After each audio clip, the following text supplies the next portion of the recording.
चलें ख़वातीन हज़रात, खुशामदीद है आपका कर्श फिर शो पे। एक पिछले एपिसोड का नाम जो था वो क्या था भाई? Orkut, RuneScape and Dressing Up. Yeah. मुझे इससे याद आया कि इसी तरह का मैंने एक नाम हाल ही में सुना था. It was a stand-up comedian, one of my favorites, if not my favorite from when it comes to Desi stand-up comics. Right. His name's Ganesh Talwar, right? Right. And his stand-up, he has one of the stand-up skits. It's amazing. It's called Alas, Motava or Ghavrahat. What? Dude, my God. I thought we couldn't be outdone, but definitely. So yeah, इस तरह का मुझे idea आया था कि his like comedy is so intelligent. Yeah. Like it's so witty, it's so clever, and it's just his use of language is like is impeccable. You know, like I can't think of another stand-up comic, especially like Desi stand-up comic, Right. Who has such a like highbrow sense of humor. You know, because a lot of it tends to be like Very lowbrow, yeah. It's very low-hanging fruit generally, yeah.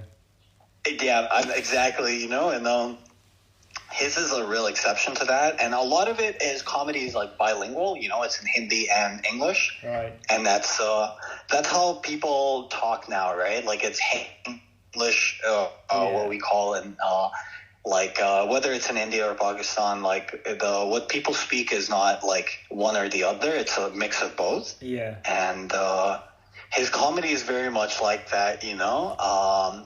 And if you haven't seen some of his stuff, man, I highly recommend it. It's so smart and so well done. And that title, even everything down to just the titles too, you know? Right. Like Alles Motava Gavard, you know? Like that if you like read that, you're going to watch it, you know? Like I'm intrigued right now. Yeah, dude. Honestly, that's what makes his art special. It's very observant. It's very like just his use of language and the play on words is honestly phenomenal. Right. And it's refreshing to see that in a language that's like in Hindi. You know, like it's just like it's different when you see it in a language you haven't heard it in before. Yeah, I agree, man. Because Hindi humor is very often not clever, you know? It's very trashy or like basic. Yeah, or like slapstick, you know? You'll definitely see that in like movies, especially, you know? They tend to be quite slapstick. Absolutely. But man, this guy is so smart, and like he doesn't, unfortunately, he's not as active on you know, anymore. Like I haven't seen a stand-up him post anything in over a year or 2 years. Right. But everything that he's put out there is phenomenal, dude. Like it's very like Louis C.K. style, self-deprecating and clever. Nice. But it's his own like unique style of comedy, you know. Like everything he's done is like so good. Like he uses his words so carefully and deliberately, and just always does a terrific job. Dude, there are some comics where if you like really look into their material, you'll find that there is no better way to say what he's saying. You know, there are very few like that. Like, you know, the both of us are writers, so we kind of know if something can be done better and what we do better. But there are some people, and you read the material, you know how much time they've put into this, because there is absolutely no way that this can be tweaked to being any better. And I understand what you mean. That's very, very hard to do. It, like, especially redoing your work or going through your thought process a second time, or like 10-15 times, it really drains you as a creative person. But it means, you know, you really care about your art. Man, you couldn't have put it better, dude. That's I think that's exactly it. Yeah. Like it's clear that it's something they've thought of like 20 or 30 times and like practiced and rehearsed several times. And And I think you're right. It really comes down to like finding the perfect words to express a given joke, you know, and like they've really perfected that down to the T, where you really couldn't have put it in a better way, like where you know, there's no better way to say what they're saying. Absolutely. And like I'm telling you this from personal experience, like I hate proofreading my poem even one time. Like I will generally look for like spelling mistakes or things like that, but I absolutely hate redoing my thought process because I know, man, ki what takes me 20 minutes to write, I could spend 20 days on it and keep making it better and better and better. There's no end in sight. Like I don't want to write the perfect poem, you know? I just want to the day I write the perfect poem, I'm done. I'm no longer going to write anymore. But there are a few that I've done which are from very generally very good or very bad times in my life, and those I remember. Like I've written like 500 poems around, and the ones I remember are the ones that I knew I could not write any better, and those are the only ones that stay with me. So I know like how hard it is. Even if you can do this, you can't do it with everything you do. So you've got to like that is like, you know, your mark on the world, or like your signature. But I really hate doing it, you know, it takes a lot out of you. It really does, man. And I think that's why, like, they say a lot of people who are performers or artists, it's very common for them to have OCD because to imagine like doing one scene like 20 times, you know, and like it would drive most people insane. But then if you have like an obsessive and compulsive need to like make things perfect and have things be like perfectly symmetrical or perfectly like orderly, or, you know, have like the perfect flow, like then you will just be determined to do it over and over and over until you get it just right. Exactly. But the problem is there is, you know, no end to that process. It can always be better, you know, and like sometimes you get lost in your own self, that you don't create as much as you can because you're obsessed with perfection. And like I said, I've given that up. Like I don't want to write the perfect poem because I know once I do that, I'm done. Like I can't do another. So I've learned to like आपकी भाभी तो पढ़ते हैं तो उन्हें पता है कि काफी बात तो ऐसे ही लगता है कि यार ये बंदे क्या कह रहे हैं कि क्यों कह रहे हैं. But the whole point to that is I would rather, you know, express my thoughts or have this medium rather than be really good at it, you know, or like have my best work out there. Yeah. No, I know what you mean, man. And like, and that's perfectly valid too, you know, because I don't think it should be something where you feel like, you know, perfection should never be the goal. Like in most of this, like, I don't think it's a means to an end. Yeah. Like it's different when you're producing something commercially, right? Like then it really is a means to an end. Like the end is like commercial success, you know, that's what you're looking for when you're making something at that level. Yeah. Whereas when you're writing for yourself or for like a couple special people, then it's really more that it's not a means to an end, rather than like an end in itself, you know. Exactly. But it's quite interesting, man. But on the just going back to dressing up, this is just something that I wanted to. It's something that happened yesterday. So I was at a horse jumping show. It's a equestrian exhibition yesterday. So I was dressed in like a long coat and I had a shawl on, right? What do you call it? Like a muffler, but like I know how to do it properly, so it looks nice, yeah.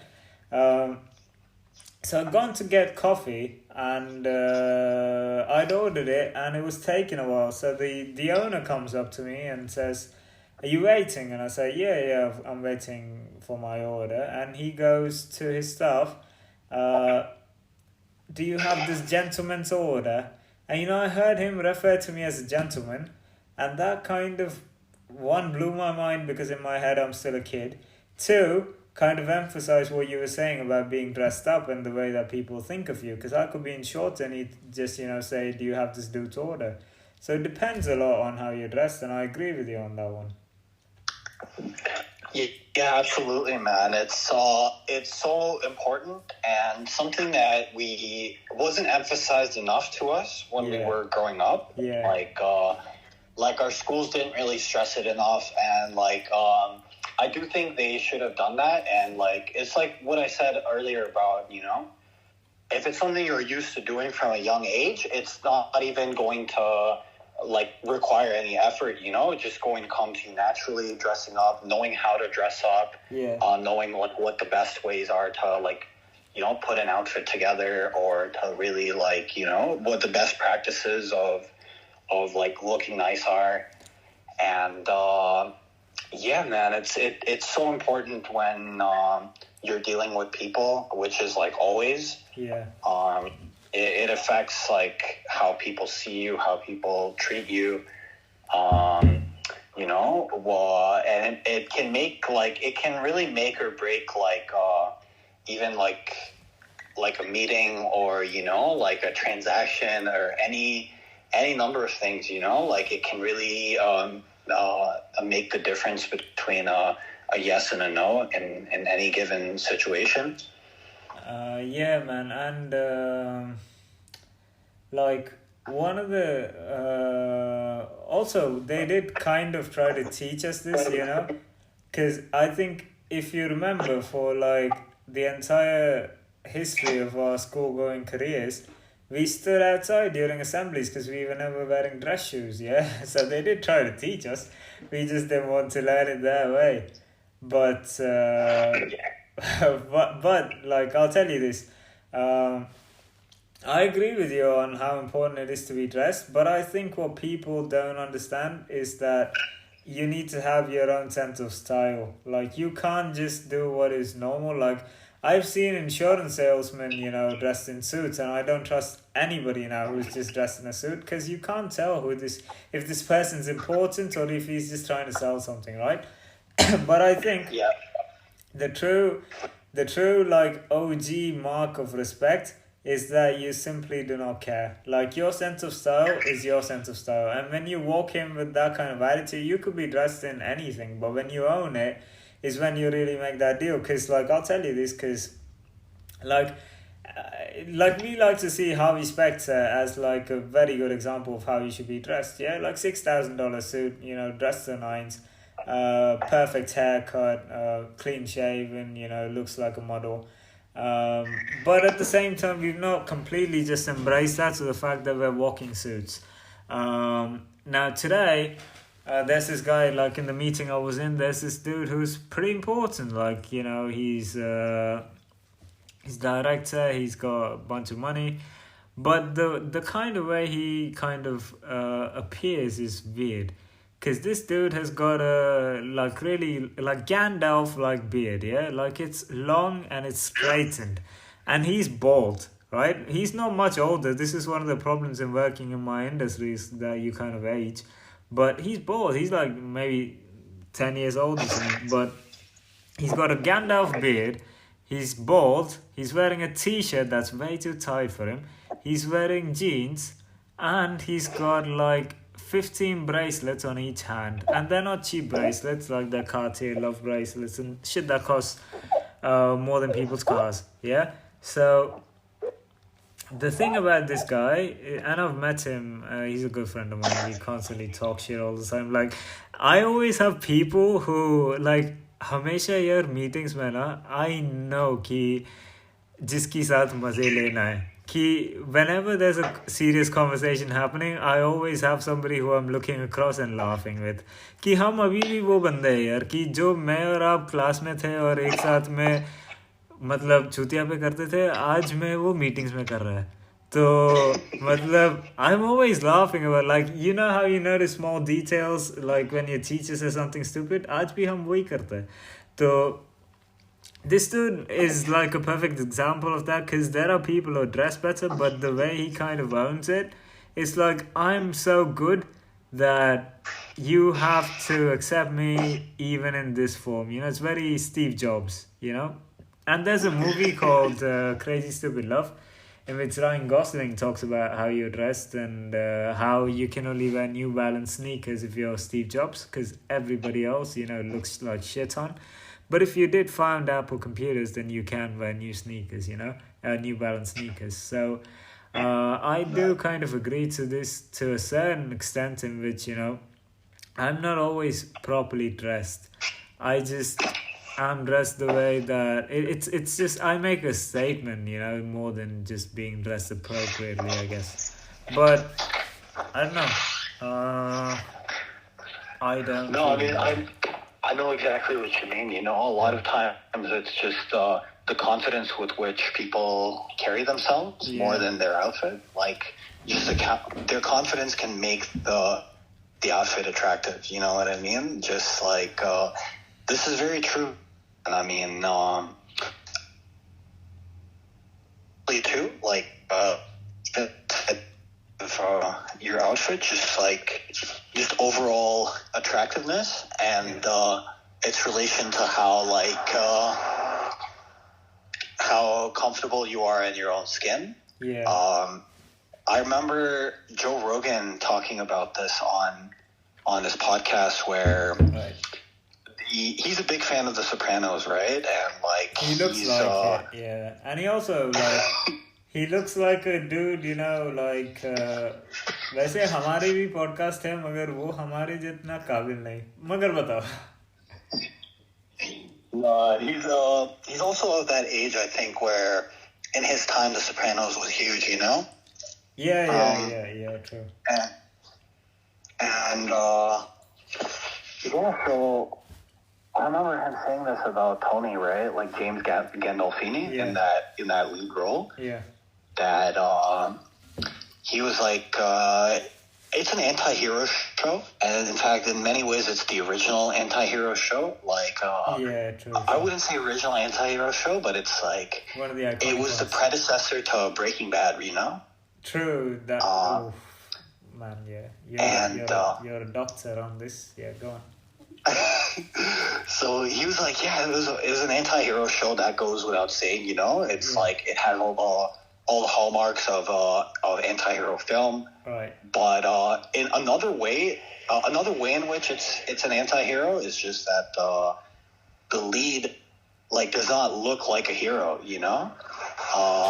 Very, if you compare, very anti-hero image, Yeah, if you compare, say, a traditional superhero or a lead actor. Yeah. Not superhero, sorry. Just any lead actor, it's the guy's going to be built.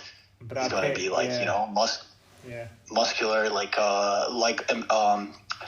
what's his name, Brad Pitt or Christian Bale. Dude, I just said Brad Pitt, but I know you didn't hear me. But on the show, there's record "Aapki bhabhi is un rahe," but this is how you know how we're the same person. But go on. That's fucking wild. This is the second time that's happened. No, not even second. This has happened too many times. This is the second time on the podcast, but this keeps happening all the time. Seriously. But yeah, so he was like, Tony, when you look at him, he looks like a middle-aged dad rather than like a film lead. Yeah.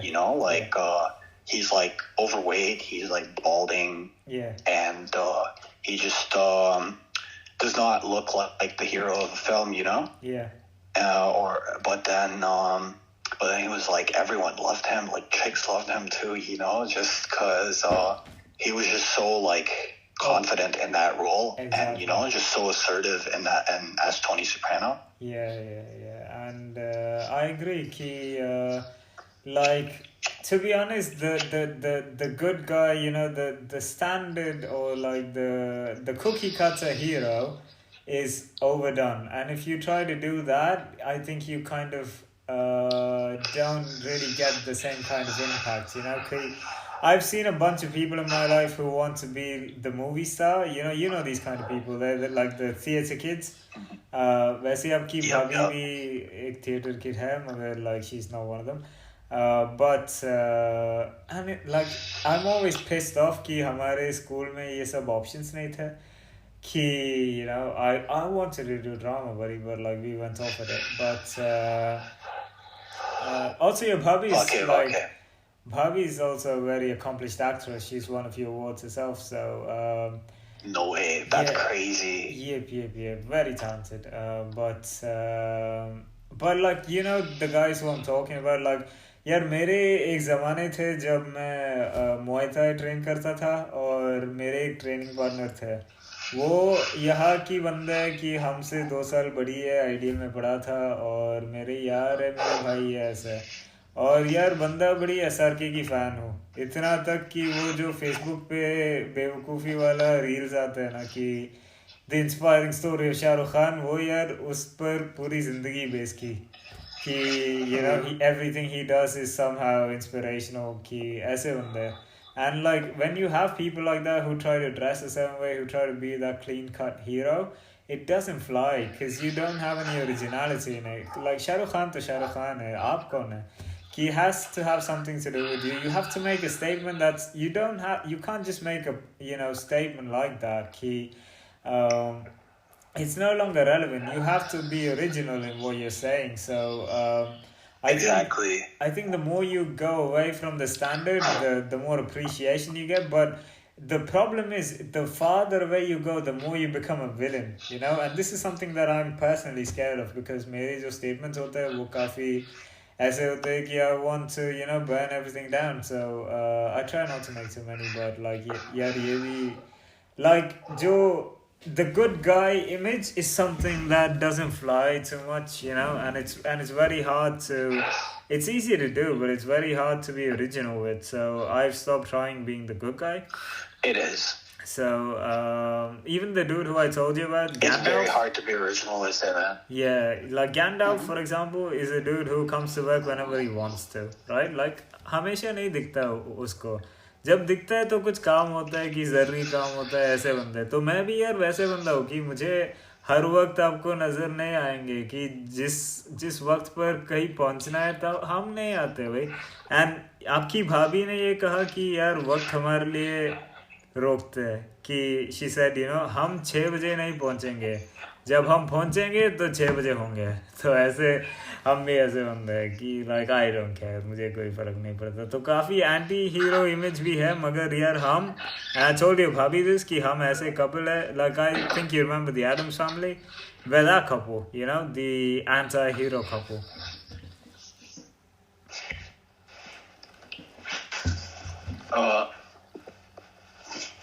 sorry Yo, say that last part again. Right. So okay, आवाज cut गई थी. No problem. You remember the Addams Family from TV? No. What show was that? Dude, it's a kid show. It's got like a haunt. I don't know. It's not a haunted house, but so it's got Mr. Gomez and his wife Patricia or Morticia, and I think it's Morticia. Patricia is just a nice name. And like their daughter's named Wednesday, right? So it's like a show where they're all villains and they're like always doing mean shit, right? And it's like a horror kids show. So our kind of relation is kind of based on that because neither of us are cookie cutter, heroes or heroines. So I always told her like I'm in my villain era and she keeps saying the same thing so that's what it's kind of based on ki we're well dressed but we're well dressed villains. Yeah dude that's actually powerful and it's something I think about a lot because you're so right man the traditional good versus evil like dichotomy it's so overdone in film and movies and TV shows that like you can't really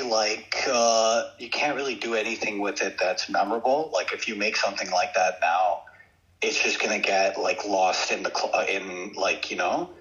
it's gonna be like finding a needle in a haystack there's so many of those kinds of movies or TV shows to choose from that yours is just gonna be another number whereas once you start to move away from that dichotomy, recognize like things like nuance, you know, Yeah. like no one's a perfect hero or villain, like you said, that everyone's kind of like somewhere in between those two extremes. Yeah.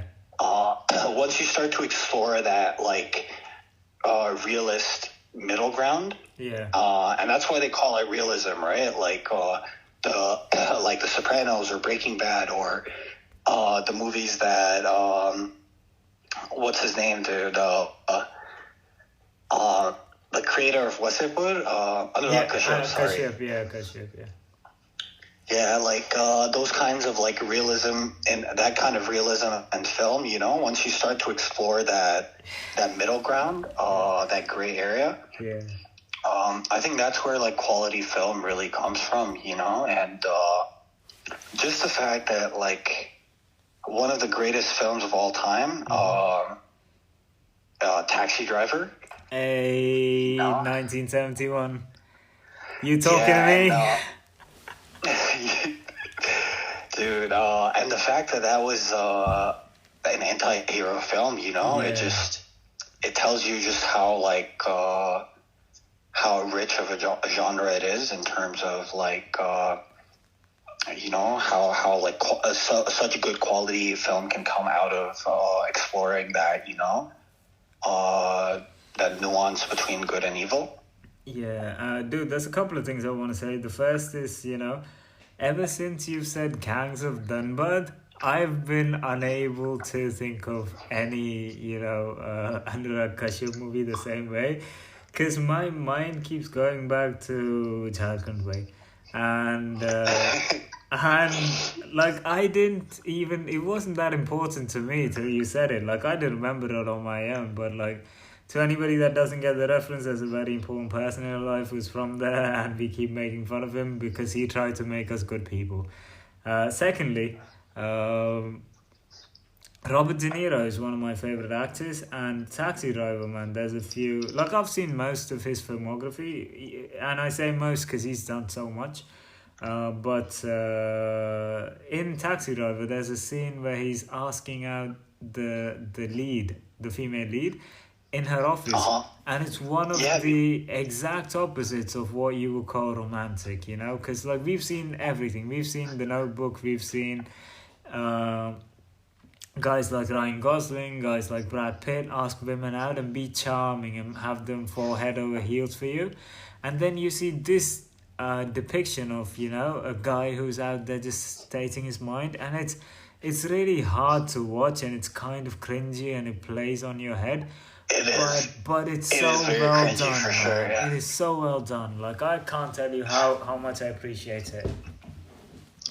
It really is, man. And I think it was a commentary on like just him as a character. Like the whole thing from asking her out all the way to taking her out. Yeah.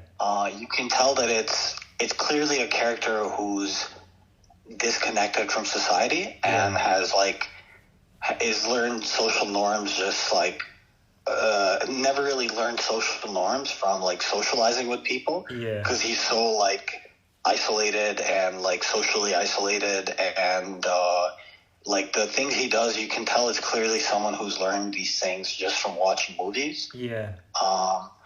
Like he's had no other real source of like teaching him, you know, societal norms, because he's just never really made those kinds of like relations, you know, like he just kind of lives on the margins, and is clearly someone who's like losing touch with reality. Absolutely. And that's so wild to me, man, because that's the first part, right? He asks her with the cheesiest like movie lines that you can think of, you know, and then finally, when he takes her out, he takes her to a porno theater. Yeah, it's I don't know, it's so bad, but it's so good. Yeah, seriously, like it's exactly what you'd expect someone like that to do, you know? Yeah, but man, there's also like there's a reel that's quite common on Instagram now, which is from Taxi Driver, and it starts with, you know, I work long nights now. And it's like a compilation from the movie of like what his process is and how him working nights and everything starts playing on his mind. And every time I see somebody cross post that reel, I message them and I tell them because you know that who जो भी बंदे ये post कर रहे he's depressed, right? It's a very good indication of when people are going through shit.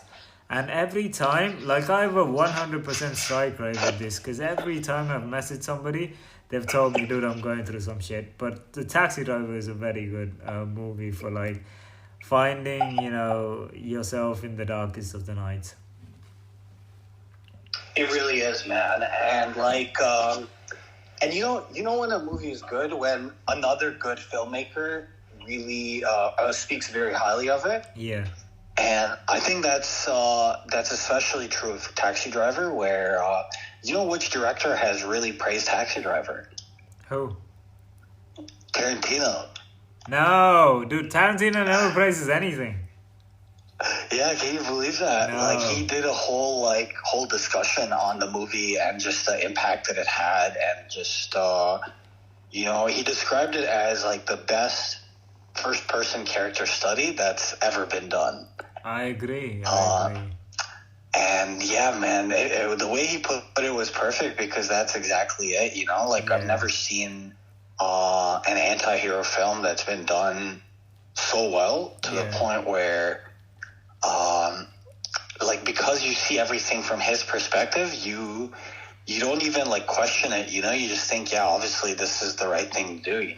Yeah. And dude, on Tarantino, right? After Inglourious Bastards, Brad Pitt received an award, right? And during his acceptance, he kind of made a commentary on Tarantino's approach to filmmaking, which I think is relevant to our kind of approach to storytelling, right? So he goes on stage and he says, I'm going to make a film that's divided into 5 subplots. I'm going to tell it in a way that is completely non-linear. None of it will be continual, and none of it will make sense till all of the entire movie is over. And this is exactly how we tell stories, Like the way Tarantino approaches film is that it's really immersive while it's happening, but it doesn't give you the whole view. Like the scene, you remember every aspect of, but the overall movie, you're kind of lost as to what's happening until the end, because it's all divided, nothing is continuous, and it's only once the movie's over that you think back at what I just watched, and then you realize what really the overall point was. And I like that approach to storytelling. Because whenever I tell stories, I start with the details, and we do this, both of us do this. We start with the details, we describe the scenery, but the overall plot is kind of anybody's guess, up until the end. I don't want anybody to kind of guess. This is my worst fear, that somebody figures out what the ending is before I tell it, So I don't want that at all. I want you to keep people on their feet till the very end. And only once it's over, this was what he was intending. And I like that about Tarantino. I know, right? It's just a whole different way of storytelling. And he's really perfected that art, of this non-linear form of storytelling. Yeah. And it's crazy, man. I've never seen anyone tell a story like that, and it just it completely changes the game, like Pulp Fiction, until you've watched that last scene, the whole movie is yet to make sense, and exactly. The scenes just pick off in the middle of the plot, so you don't really know exactly what's happening. But man, it's just crazy, he's honestly a genius, man. He is, dude, on Tarantino. Reservoir Dogs, has this, in the beginning, it has a conversation on tipping people, right?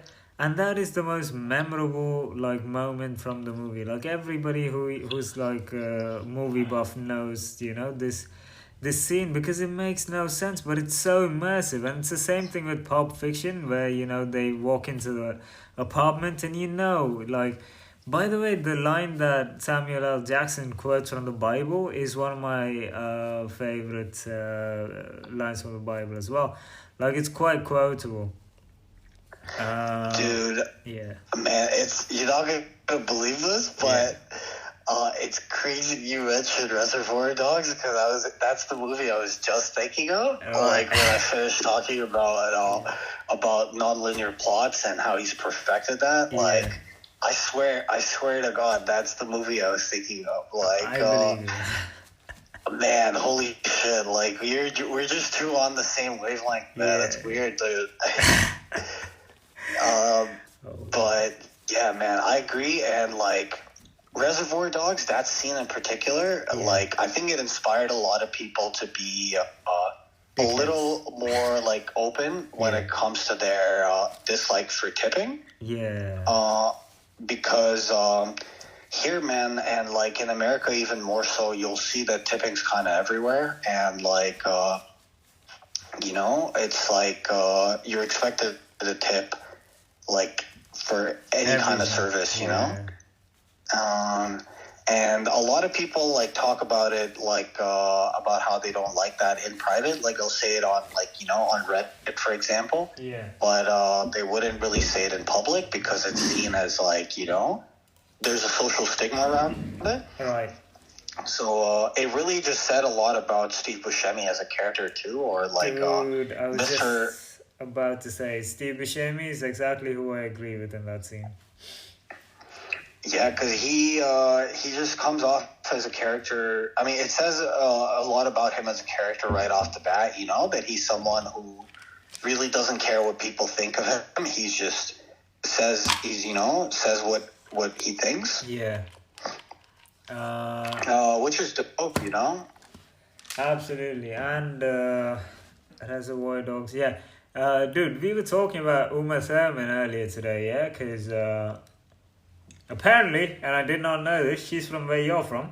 So, Uma Thurman. No, so she spent 2 years in my like and then like and like that same village too, like it's just kind of crazy. Like I myself have never been to the place, or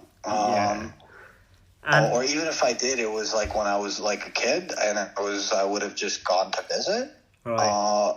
But I'm pretty sure I haven't been to Almora at all. Like, and like to think that this actress, Uma Thurman, was like this white lady from like Boston. Boston, yeah. Boston. She's Boston. Yeah. Coffee. Yeah, she's lived in like where I'm from for like 2 years, Yeah. But dude, to be honest, today you solved one of my life's greatest mysteries. Because I never knew why Uma Thurman had the first name Uma. Like, it never made sense to me. That's not a white name. And seriously, yeah. Today, she's a woman who grew up in Almora. Yeah, now it makes sense. But Uma Thurman is an actress whose filmography I've not seen too much of, right? I've seen Kill Bill on TV, few other things here and there, but one of my favorite roles is her in Pulp Fiction. And dude, I was gonna say, man, that role is something else, man. Like, like she'll, but that and Kill Bill obviously is iconic, but man, her role in Pulp Fiction though is something else, man. Like everything down to the scene where she has an overdose. Yeah. Is like is really something, dude. Like she just plays such a crazy character, like someone who's so free spirited, someone who just does whatever she feels like doing, Yeah. Like she when they go to that diner together, man, that scene is that something scene else. with John Travolta when they're dancing. And I'll tell you this, I will tell you this, and I've known this is the truth, yeah? Because I saw Pulp Fiction a long time ago.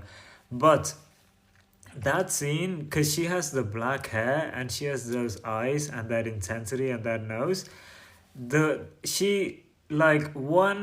don't know why, the one depiction of a woman that kind of comes near reminding me of your bhabhi is Uma Thurman in that diner doing that dance. Because she's so intense and her facial features are so sharp and so defining that it always, like, even before I the first time I saw your bhabhi, it was like, I've seen her somewhere before, but that is the closest that you'll get to her, man. Like, I've always had this thought in my mind. I never said it out loud. I guess she's hearing it now as well. But Uma Thurman is incredibly beautiful, but nowhere near your bhabhi.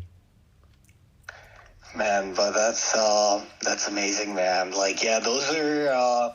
She really has a personality that stands out, you know, in that role. Like, Yeah.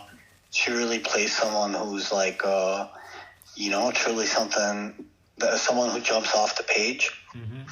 And yeah, man, like that milkshake that she was having in that scene, It looks really so good. there. It looks so Yeah. good, dude.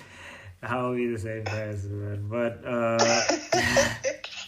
dude, Dude, fuck, yeah, man. Seriously, everyone in Pulp Fiction is like every character is so unique Yeah. and like one of a kind and so important for the whole plot to make sense. yeah. But even like what's his name, man? Bruce Bruce Willis. as the boxer. Bruce Willis, Willis, dude, he has such an understated role, but I think it's one of his best performances because he's not the leading man, but he's got a character role that's very good. And yeah, really like well done and like so important to the plot, you know, because he's like the boxer like that goes like is supposed to go down, you know. Yeah. And then you see him like getting away and like, you know, from these guys and like running away with the money. Yeah. And those he looks scenes so are really lost. well done, man. He looks so lost when he's acting, and it's brilliant, man. Yeah, seriously, He genuinely looks like he's concussed. Honestly, that's exactly it. And like that's what someone in that situation would feel like, you know, to be caught up in all that shit. Yeah. Just completely like disconnected from reality. Exactly. But man, and yeah, him and also like there were a couple really disturbing scenes though, like the one in the end where the two guys, they get kidnapped by the Hicks. Yeah, yeah. You remember that? Yep, like the boss gets kidnapped. Yep. And they take them to like that underground place where they're like they have like have them dressed as like sex slaves and shit. Yeah, yeah. It's pretty good. He did that so that was so fucked up. Yeah, but you know, we've been scarred much worse and much long before we'd seen that scene. That's fair, honestly, yeah. And that's just classic Tarantino to like, you know, he's not going to leave you with, you know, good memories. Oh, definitely not, man. Yeah. Like Inglourious Bastards, dude. Like some of the scenes are so like scarring, dude. They are. But like, I don't know, Tarantino, man. I don't know. Like it's what he intends. If you don't know that it's a Tarantino movie, it'll hit you that way. But if you walk into a movie, you know, knowing it's Tarantino, then you know, this is bound to happen. Of course. Yeah. Definitely. Like, man, there's that scene in Pulp Fiction where I like how Tarantino does this in a lot of his movies. Coincidentally, it's something Scorsese does as well, right? Where they'll make cameos in their own films. Yeah. Like Tarantino's done that in a lot of his movies. Like even in the scene you mentioned in Reservoir Dogs, where he's one of the friends. Yeah, he's one of the people at the table, you know, and he's the one who's telling the story of how like Madonna's song "Like a Virgin," it's about like wanting to be fucked. Like, dude, that's his like. That's a theory, though. I'm surprised about how much you remember. Like that is so. Like हमारे कुछ like बेमकसद यादें यार बड़ी खूब है. फिजूल की बात, you know. बिल्कुल यार ये मतलब we have a lot of फिजूल का ilm, you know. शहजादे But हम भाई. हाँ यार वो शुरू का जो scene है ना where he's like he's the one who starts that discussion about Madonna Yeah. and how there's this like hidden meaning to her song. Yeah. And then it's only towards the end that like when they're all leaving a tip and Buscemi doesn't leave it, Yeah. then the guys like, you know, have that whole discussion and Buscemi explains why he doesn't tip, you know. But yeah, do you notice how like Tarantino is part of that cameo? Yeah. And he's also like part of the robbery, you know. He joins them on like the heist, you know, when they go rob the diamond place. Sure. And I'll come back to this later, but you know it's interesting that they don't actually show the heist at all. Like, Yeah, they dude, only exactly. show like They don't show the before and after. And I love that aspect, man. I love like not talking about the elephant in the room, like pretending that's alright, describing everything. I love it. I love that kind of storytelling, you know? Honestly, yeah, it's like most films, right? Like most conventional films, that would be like the main scene, you know, like Exactly. the actual heist, the actual robbery, because Yeah. it's like I think easy entertainment to keep everyone like, you know, entertained. It's like, oh man, look, he's like, there's like action sequence and, you know, like this full on like showdown and shit like that, and it's like it's just cheap like a Sadhu Bhai type entertainment. Whereas like I think in quality film you'll see this is a common pattern, like not just Tarantino but like other quality filmmakers. Like something like that where that would be kind of like, you know, just like an exciting thing you could throw in for like the low-hanging fruit, like you said. You know, they tend to like skip over that altogether. Exactly, because anybody can do that. You don't need skill. Absolutely, man. But yeah, so like I was gonna say like another Scorsese does this as well, where you might remember in Taxi Driver, like the scene where you know, Travis or like De Niro, he drops this guy off, right? Like he just this guy in a suit. You remember that guy, right? And that guy's like fucking, he's going full like psychotic, you know, like he's about to kill this guy. And he's telling De Niro about his plans and shit.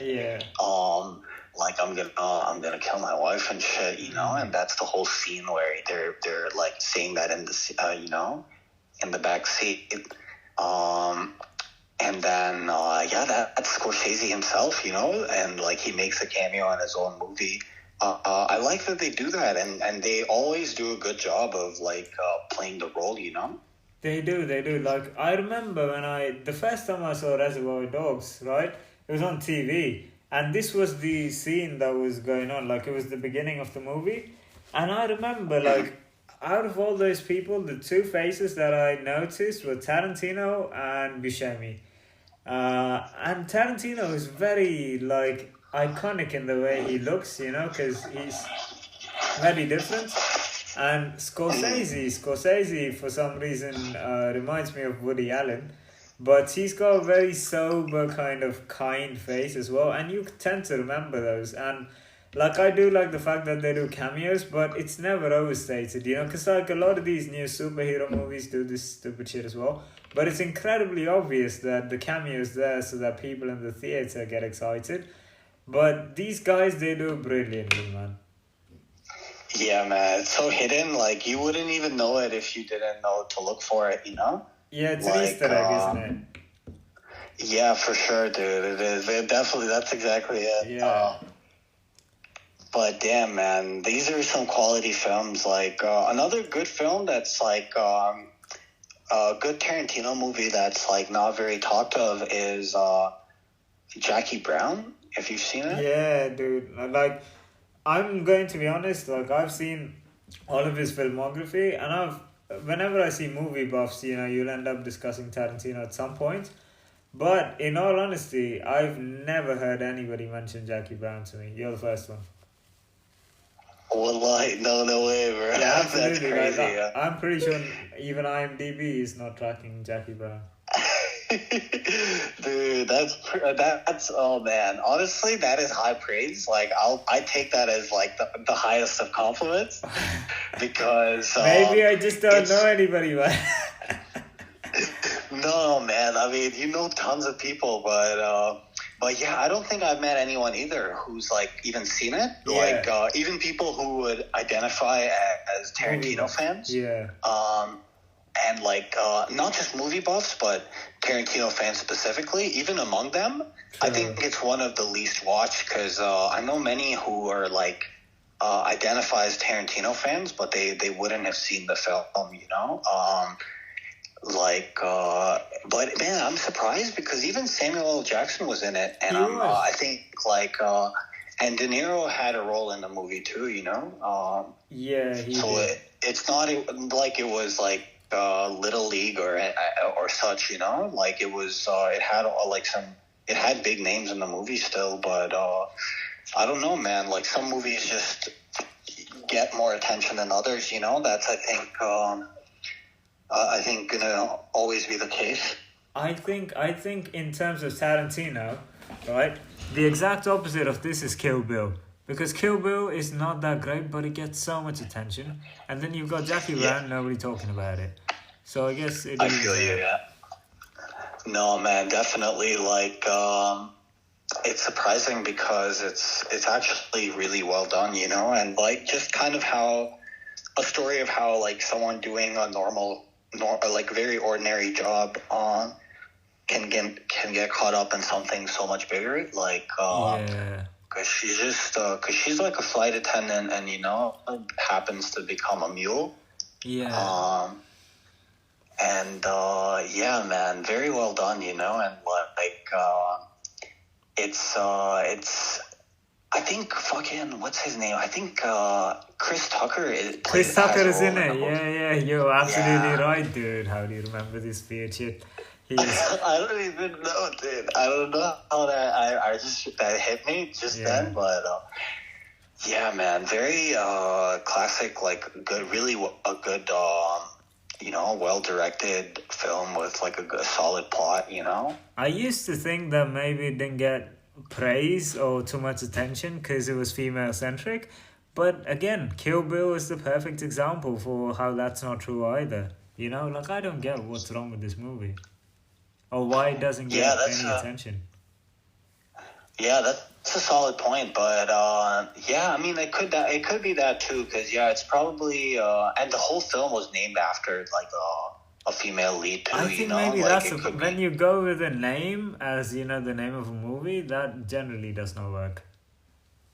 Yeah, I can see that being the case, you know. Like it's also just rare for that to be the case, like female lead movies, you Yeah, know? Like yeah, it might have like not resonated with the audience. And I think you're right, you know, there's some truth to that cuz yeah. I remember someone like it's another show and I think it's one that I talk about often, but the show Smart Guy, right? The show that only you talk about. Yeah, that's Yeah, right. yeah, I mean, it had like I think like 3 seasons before it got taken off the air, yeah, and you know they'd asked the actors and some of the people on the show like, why do you think that happened, right? And yeah, then like the actors they said that are you know I think the producers wanted to go with a more traditional, like sorry, like and a show that would appeal to like mainstream audiences. yeah, So it does like you know affect like commercial success. Unfortunately, like if you have say like a show where it's like say all minorities, you know, or yeah. like the lead actress is like a woman. I think you're right, man. That's definitely the case. You know, it's really an outlier for a movie to have a female lead. Yeah, true, true, true.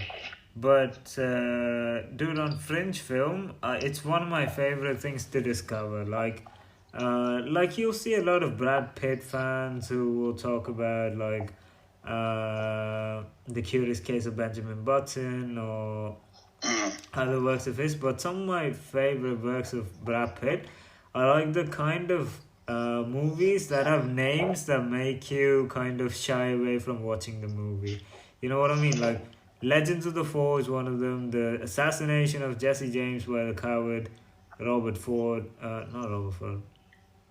Robert Ford is another one, and A River Runs Through It. Right? These three films are like the like if I did a PhD, this will be my thesis. Because these are like really good movies, but the name itself kind of scares you away, especially if you're our age. There's no way you'd watch a movie called The Assassination of Jesse James. Like, what is this about, right?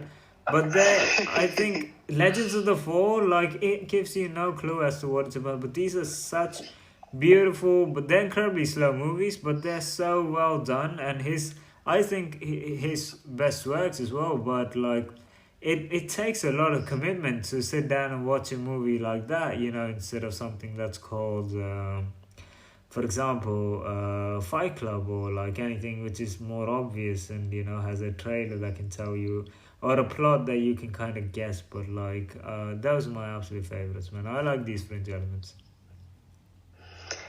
Man, he was really good in Seven too. I just remembered, Seven is a movie that, to be honest, like I don't think I've seen a portrayal of a crime infested city that is better than Seven.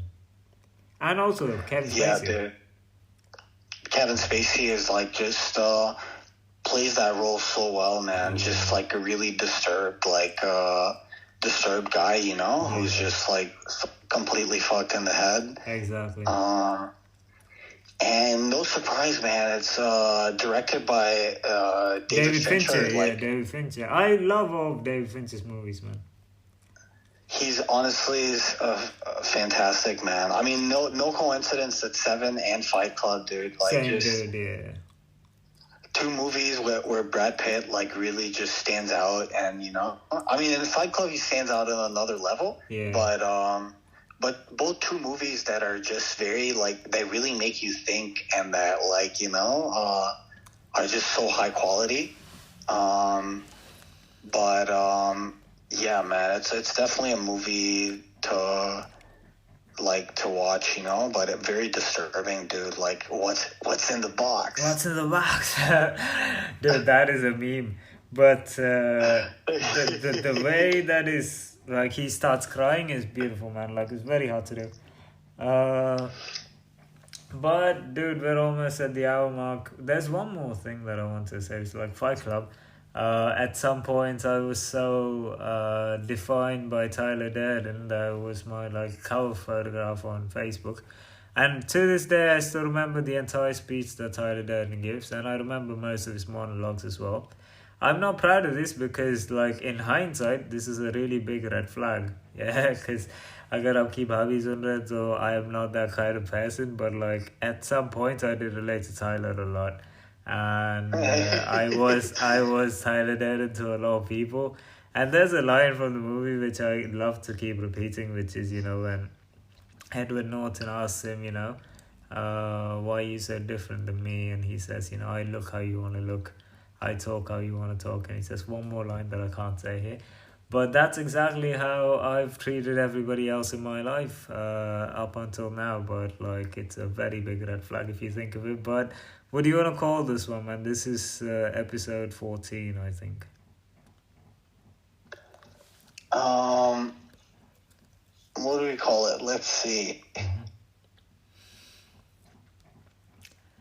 It's got to have something to do with movies.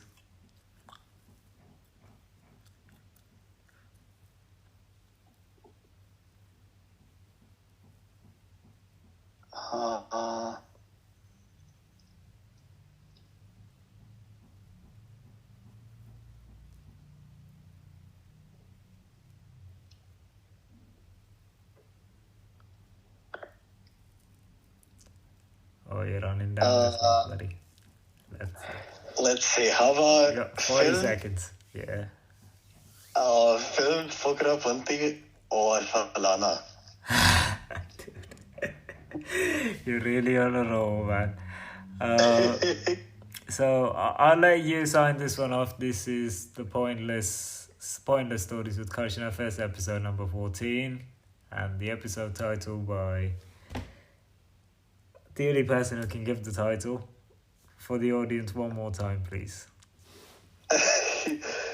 So, guys, that was film fukrapanti or fulaana, and we'll see you guys in the next one.